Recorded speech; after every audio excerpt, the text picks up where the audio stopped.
Bien, bah écoutez, je vous propose de démarrer donc ce quatrième atelier de l'après-midi. Donc j'ai le plaisir d'accueillir alors, on va parler pizza. On va parler pizza avec Monsieur Propose, qui est responsable formation chez Domino's Pizza, hein, et Arnaud Blachon, qui est le CEO de Rise Up, hein, le prestataire qui a au niveau plateforme qui a accompagné donc Domino's Pizza. Nous on se connaît depuis longtemps, donc je le tutoierai, hein. On s'est rencontrés, il était tout jeune, moi j'avais un peu moins de cheveux gris, il démarrait son entreprise, on en a encore parlé récemment. Donc peut-être que je vais te laisser juste démarrer Arnaud pour repréciser un peu le contexte avant de laisser la parole à Monsieur Propose qui va nous expliquer voilà, comment finalement on déploie dans un réseau de franchisés, si j'ai bien compris, et de magasins de la formation en 2019. Alors, bonjour à tous, donc Arnaud Blachon, je suis cofondateur de Rise Up. Pour la petite histoire, on s'est rencontrés l'année dernière sur le même salon. Oui, tout à fait. Qui était à Porte-Champéry à l'époque, avec une problématique qui était: je cherche des outils digitaux, mais je fais avant tout du présentiel. Donc comment structurer l'ensemble? Et le deuxième, c'était le contexte un peu particulier d'avoir un réseau de franchisés, puisque là, on est censé former des gens dans des magasins où il n'y a pas forcément Internet, oui, un accès limité, un public jeune avec un turnover très élevé. Donc l'idée, c'était, partant de tout ça, comment on pouvait accompagner Domino's dans cette transformation de la formation. Et c'est là qu'on a commencé à échanger et qu'on a finalement mis quelques mois à mettre en place cette plateforme et à répondre à cette problématique avec je pense, des obstacles qu'on a levés un à un que Stéphane pourra vous présenter aujourd'hui. Voilà. Merci. Bonjour à tous. Alors oui, effectivement, l'aventure avec Arnaud et Rise Up a commencé il y a un an sur ce salon. C'était vraiment une belle opportunité, ce salon.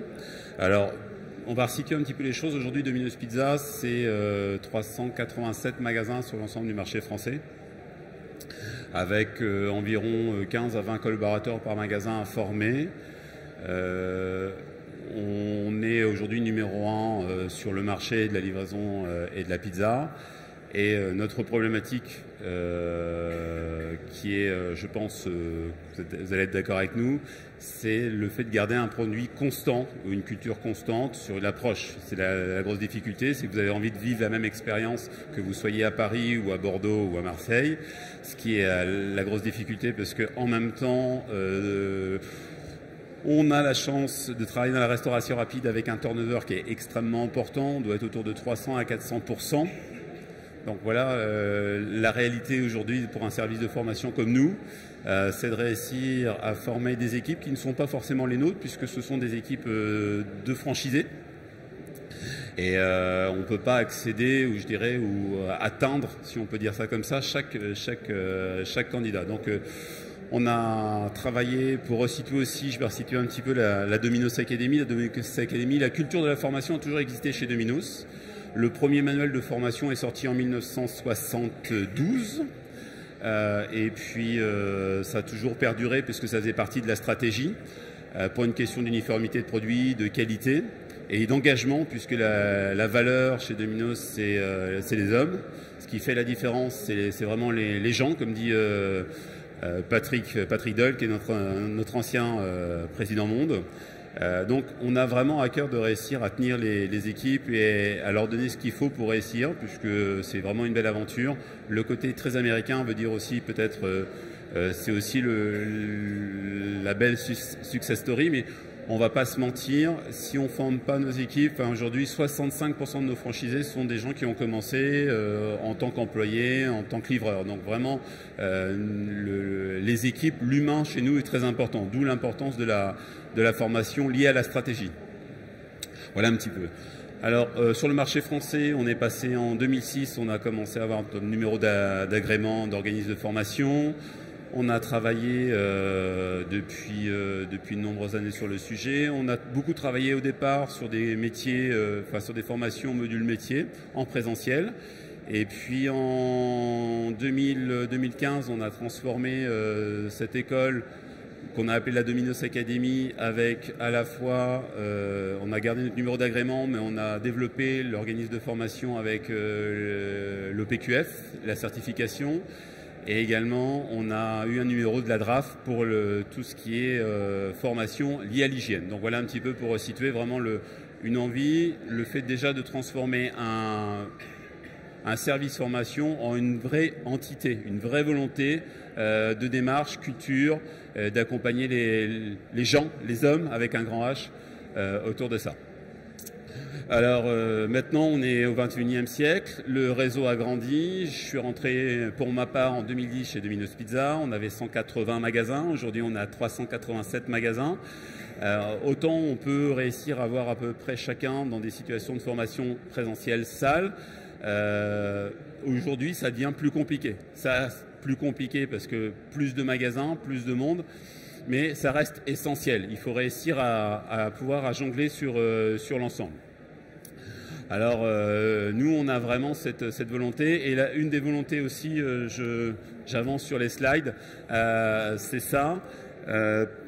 Comment diffuser, c'est aussi notre vraie problématique, c'est comment diffuser cette culture autour de l'entreprise, la culture du service client, qui est vraiment quelque chose pour nous d'important avec cette uniformité. Donc voilà un petit peu le sujet.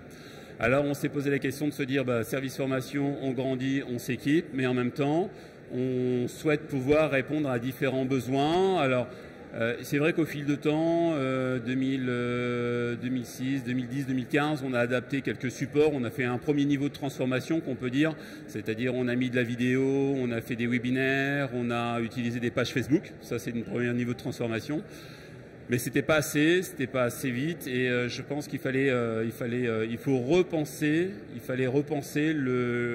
la formation en tant que telle. On n'est plus juste de la formation en salle, mais repenser comment nous on est une approche plus business ou plus prestataire de services auprès de nos franchisés, auprès de nos équipes. Voilà l'idée, c'était vraiment l'orientation, et on avait besoin d'un outil qui nous permette de pouvoir répondre à de la diffusion plus rapide, rendre accès la formation à l'ensemble des modules. Mais quand on parle aussi de transformation et d'e-learning, il y a une étape qui est très importante, qui est la transformation, je dirais, des méthodes de travail à la fois des formateurs pour qu'ils puissent y accéder, et également de la partie back-office, la partie administrative, qui est quand même sur le marché français assez important, surtout quand on a une certification, qu'on soit Datadog ou ISQ, c'est des éléments qui sont très importants. Donc on a vraiment essayé de chercher, se dire, bon voilà notre cahier des charges pour nous, voilà un petit peu ce que l'on voulait. On voulait pouvoir varier les différents supports, ce qui est marqué, développer les parcours de formation, garder un reporting parce que ça c'est très spécifique au marché français. Pour avoir une culture internationale chez Domino's, avant Rise Up, on avait un outil qui était interne à Domino's, et là on a rencontré de grosses difficultés parce que pas adapté aux problématiques de reporting pour être capable de suivre, de mettre les temps de connexion. Donc voilà, on était vraiment content de rencontrer Rise Up sur cette partie-là. Voilà un petit peu jusque-là. Est-ce que je suis assez clair? Y a-t-il des questions jusque-là? Non? Bien. Oui, pardon Pierre. Bon. Voilà un petit peu nous on est parti de ce besoin-là, on a rencontré Arnaud, son équipe, on a réfléchi à ça. Alors comme toujours, on aimerait que ça soit fait pour avant-hier. En fait, pour rien vous cacher, on a mis un peu plus de 6 mois à réussir à lancer le sujet, vraiment pleinement. Pour des raisons, forcément administratives, pas tant sur la transformation parce que l'outil était au point, mais le temps de réussir à organiser sur des questions budgétaires. Et puis, un élément qui est aussi fort, que je pense qu'il faut réussir à apprendre, c'est quand on parle de transformation, d'e-learning, on pense à faciliter la formation, mais aussi la facilité d'accès à la formation. Et un des freins, souvent, l'outil peut être super, mais si on ne peut pas y accéder rapidement ou naturellement, donc on a réussi à développer avec Rise Up une API pour faire communiquer notre système système opérationnel de prise de commande, de création de profils, le suivi des profils et des employés chez nous avec la plateforme. Ce qui fait que naturellement, dès qu'on crée un employé dans la plateforme aujourd'hui, il est automatiquement créé dans notre plateforme qu'on appelle la Dominos Academy. Donc là, il y a vraiment un gain de temps et une facilité pour l'intervenant parce qu'il reçoit automatiquement son identifiant, à lui de créer son code. Donc ça, c'est aussi ça la transformation et la digitalisation, c'est l'expérience client de l'apprenant pour nous. Et ça, on a été plutôt bien accompagné sur le sujet.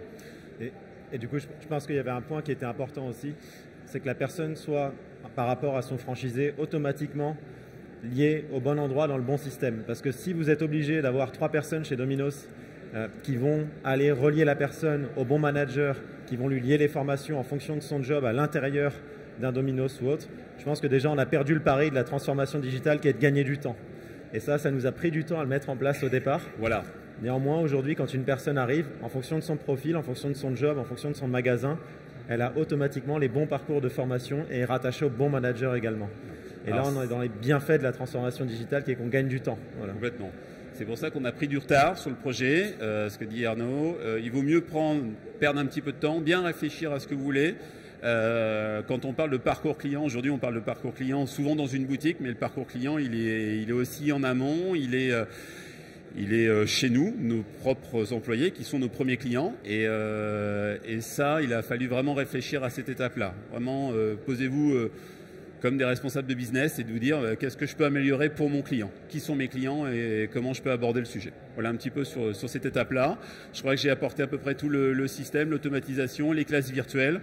Alors c'est vrai qu'on avait, c'est l'avantage. Souvent on a une plateforme LMS où on pose des sujets. Là, le système RiseUp permet de faire de la visio, de pouvoir mettre des petites vidéos, de créer de l'écrit.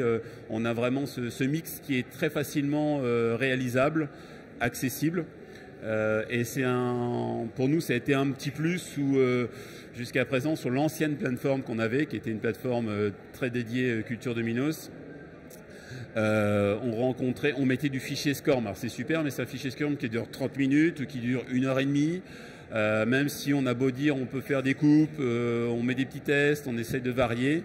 Je pense que aujourd'hui le public que l'on a, et je pense que l'attention que nous-mêmes on porte sur les vidéos, au bout de 3 minutes, 5 minutes en fonction du sujet. Donc c'est ce qui permet de créer des parcours. On peut créer des formations en unité, mais aussi on peut lier des parcours. Ça c'est vraiment qu'on peut reprendre au rythme que l'on veut, mais au moins il y a une suite logique qui est bien établie avec des outils très pratique là-dessus. Voilà un petit peu sur notre partenariat. Et puis la bonne surprise, en fait, derrière tout ça, c'est parce que nous, on avait des souhaits, mais il y avait l'avantage aussi avec RiseUp. Alors, c'est qu'il y a un petit campus où on peut, effectivement, avec un forum, créer. En fonction des formations, ils peuvent réagir sur leur expérience. Alors, ils peuvent noter, effectivement, la formation, si l'on le souhaite, si on veut. Ils peuvent noter la formation, mais ils peuvent également apporter des commentaires, réagir. Et c'est ça aussi le côté engageant. On parle d'engageant, à eux de créer, à nous de créer de l'envie, de l'engagement. Mais il y a ce côté campus. La partie digitalisation, alors toute la partie admin, ça a été, c'est le côté back-office qu'on oublie. Toute la partie convocation, inscription, feuille de présence papier ou signature digitale, c'est validé. L'envoi des convocations, ça c'est vraiment des choses que la plateforme nous propose, qui nous a séduit également, qui nous accompagne. Parce que quand on parle de transformation pour le digital, pour les équipes, pour les apprenants, quand derrière, en back-office, en assistant ou en formateur, vous êtes encore sur du fichier Excel, l'expérience en elle-même, elle n'est pas jusque boutiste. Et il faut que souvent les projets réussissent parce que les managers, parce que les premiers utilisants sont engagés et le vivent réellement. Donc là, ça a été un élément et ça séduit vraiment nos équipes en interne parce qu'ils se rendent compte que c'est quand même très fluide grâce à ça. Voilà un petit peu quelques écueils. Des questions jusque-là? Des remarques, monsieur?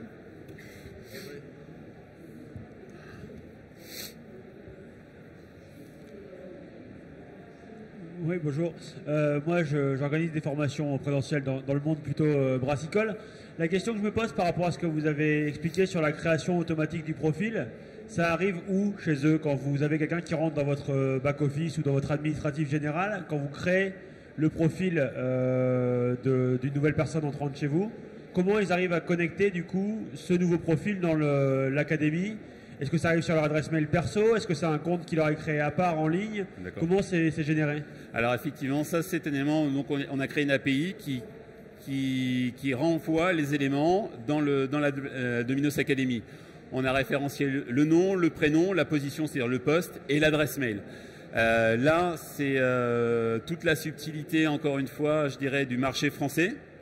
Est-ce que la formation fait partie des heures de travail ou fait pas partie des heures de travail? Est-ce que l'utilisation de l'adresse mail est acceptée ou pas? C'est à vous de voir dans vos conditions générales. Nous, on informe. Il y a une obligation d'information, ça c'est sûr. L'employé peut refuser. Et donc là, il n'y a pas d'adresse mail ou une adresse mail créée fictivement à titre professionnel. Ça, c'est possible. Où il accepte et puis c'est beaucoup plus fluide parce que ça lui arrive directement. Voilà.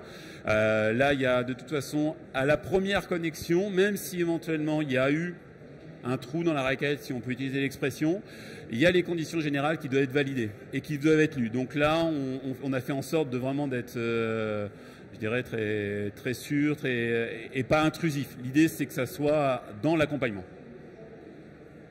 Je voudrais juste rebondir sur ce que vous avez dit, parce que finalement ça se rapproche un peu du monde du retail, votre organisation, des magasins, des franchisés. Oui. Vous avez indiqué deux choses en introduction, c'est le problème de connexion Internet. C'est pas toujours simple, vous n'avez pas toujours des très bonnes connexions Internet. Et puis ça c'est première question, comment vous avez travaillé pour pouvoir peut-être, je sais pas, avoir peut-être des modes déconnectés, je sais pas, enfin, comment vous avez fait pour répondre à cette problématique? Et puis, il y a la deuxième question, c'est effectivement, ce sont des gens, enfin, je vois à peu près comment ça fonctionne quand chez Domino's Pizza. Les gens ils servent des clients. La priorité, c'est de servir le client qui vient commander sa pizza. Comment vous articulez, comment vous faites avec cette contrainte pour que les gens puissent vraiment trouver du temps pour se former? Alors, la toute première, vous pourriez répéter. Connexion Internet, ouais, le côté voilà. Un peu bas débit. Alors la connexion dans chaque magasin, nous on a il y a deux lignes, un pour notre système et puis une autre ligne spécialement précisée pour tout ce qui est extérieur, les vidéos, ce genre de choses. Ça passe par cette bande passante avec un niveau d'exigence parce qu'on a étudié à peu près ce qui se passait sur le nombre de data. Ça on suit ces éléments-là. Donc en magasin, on ouvre les droits d'accès, ça se fait plutôt bien. Soit l'employé arrive sur le poste en magasin et puis suit sa formation. L'avantage aussi qui était en développement chez RiseUp, c'est l'application. Parce qu'aujourd'hui, on a un public avec en moyenne une moyenne d'âge de 23 ans, 25 ans. Donc le squelette humain a 206 os, le 207e c'est le smartphone. Et donc tout le monde est en train de regarder dans le transport, sur une pause. Donc ça, c'était aussi un avantage de dire on a une application, donc ça va pouvoir correspondre à notre public et en accès pour pouvoir visualiser, répondre à la demande du client. Vraiment, qu'est-ce que le job a besoin d'être fait, quelque chose de très rapide, 5 minutes, 3 minutes, 10 minutes, grand maximum, et puis que ça soit facilement accessible. L'idée n'est pas non plus de rajouter du matériel en magasin, d'accord, et qu'on voulait vraiment que chacun puisse créer ce côté, on va dire le Wikipédia du monde de la pizza. On a une question, on cherche un élément, on veut une précision. Voilà, c'est vraiment là, on est à un niveau supplémentaire de transformation. On n'a pas juste fait une transformation opérationnelle, on n'a pas changé uniquement la façon de faire la formation, même si le présentiel reste complémentaire. Est vraiment important. C'est vraiment de se dire comment aujourd'hui on fait, et c'est pas juste de la formation. On est là pour créer du contenu, on crée de l'engagement, on crée une communauté, d'autant plus très forte chez nous, puisque aujourd'hui Domino's Pizza existe depuis 1960, donc on va fêter bientôt nos 60 ans. Et on fête nos 30 ans cette année sur le marché français, donc vraiment il y a une culture très forte et une culture d'appartenance très forte, donc vraiment réussir très tôt à diffuser ce genre de choses. Voilà, je ne sais pas si j'ai répondu à la première question. Ça va. Et la deuxième? C'était plus sur le côté l'engagement. C'est des gens qui sont mobilisés pour servir le client, j'imagine en tout cas. Et donc, c'est pas facile souvent dans cet environnement-là de se libérer pour pouvoir justement se former.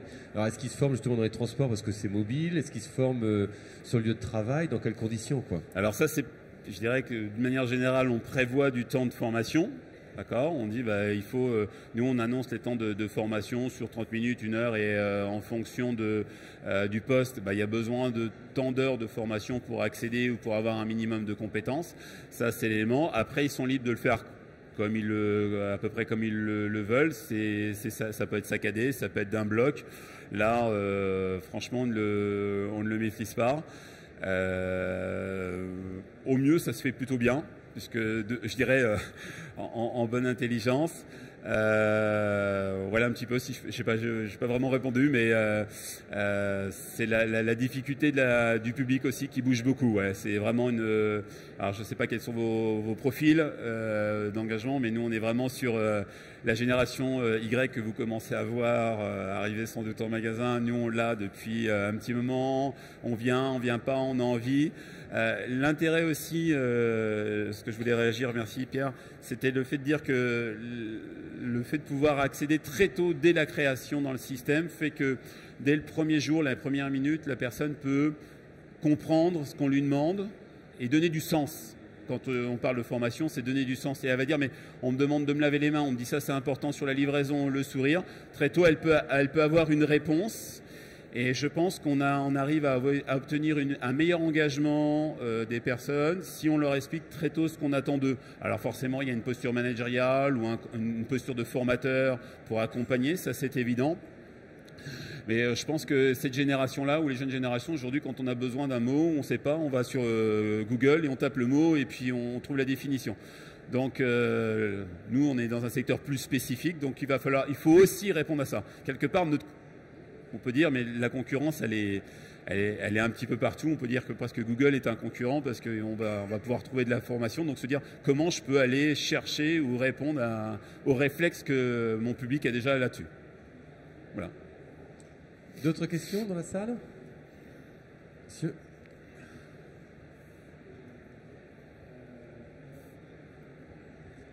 Et est-ce que vous avez gamifié un peu avec des récompenses ou des classements, ce genre de choses, entre personnes, ou ça ne correspond pas à la culture de l'entreprise, ou ça vous paraît tout simplement juste pas pertinent? Alors, c'est complètement dans notre culture. Je me doute si vous êtes américain que... Voilà, on est dans le success, on adore les wins, on adore partager les succès. Oui, on partage ça. Alors, il y a les certifications, effectivement. Avec Arnaud, il avait été travailler les badges. Bon, on n'a pas été jusque-là. On a gardé, puisqu'on a vraiment une culture de certification et des pins qu'on remet physiquement, parce que ça reste, on est fiers de les afficher. Donc ça, on a vraiment gardé. Et puis, on va développer, mais le projet, il y a 1 an. Il ne faut pas l'oublier, à démarrer. On a pris du temps sur la partie technique pour vraiment pas se louper, parce qu'un lancement est vraiment très important. Il vaut mieux perdre 2 mois, 3 mois sur le lancement. Enfin, je vous partage un peu nos problématiques. C'est peut-être ça que vous êtes venu chercher. C'est-à-dire on prend 2 mois de plus, mais on ne loupe pas parce que c'est un vrai virage.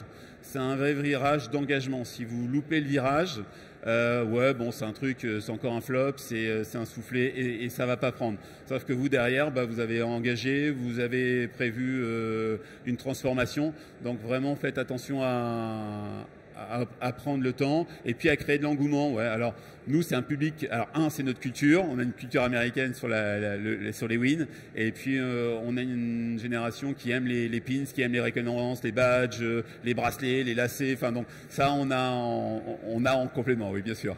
Et alors, du coup, je me permets sur la partie classement. Il y a une chose qu'on a pu tester cette année. On commence à avoir pas mal de retours. Mais pour l'intégrer plutôt à une culture française... on a transformé les classements individuels par des classements par groupe. Alors, outre que les services RH étaient contents, on crée aussi de la cohésion. Mais c'est vrai que maintenant, on arrête les classements individuels parce que, alors oui, il y a des gens qui réussissent, mais il y en a d'autres qui étaient mis en échec. Et en fait, on commence à avoir beaucoup plus d'intérêt sur le classement par groupe. Je contribue à mon groupe. Quand je fais quelque chose de bien sur la plateforme et que je me forme, je vois que j'ai contribué au classement de mon groupe, de mon service. Donc là, c'est plutôt par exemple par magasin, des choses comme ça, parce que ça crée de la compétition, mais sainement. Voilà, c'est pas juste de la compétition pour de la compétition, c'est aussi de la motivation qu'on fait comme ça. Et ça prend pas mal. Et surtout, on le teste aussi. On commence à arriver à l'introduire dans des sociétés même où ce n'est pas la culture, par les nouvelles générations. Et donc, on a la possibilité, par exemple, de l'activer que sur le mobile et pas sur le web. Et on sait que les usages mobiles, ça va plutôt être les jeunes générations. Donc, on arrive à l'insérer dans des sociétés avec une culture française où ça ne se fait pas forcément, par des choses comme ça. Voilà. Ok, une dernière question. Bon, Stéphane, Arnaud, je vous remercie. Arnaud, peut-être quel numéro de stand? Si vous voulez en savoir plus sur RiseUp. Ah, c'est le moment où j'ai pas la réponse. En tout cas, moi je passais hier, il y a un très joli stand, c'est vers le milieu. En plein milieu normalement. En plein milieu normalement. En tout cas, n'hésitez pas, c'est un bel outil, une belle plateforme. Je vais me faire tuer par notre responsable marketing qui est juste là, qui connaît le numéro de stand. Mais... Ouais. Si vous le connaissez, vous pouvez vous le dire. Hein. C20. C20, bah voilà, le stand C20, ouais, c'est pas compliqué. Donc tous sur le stand C20. Merci beaucoup. Bonne. Merci.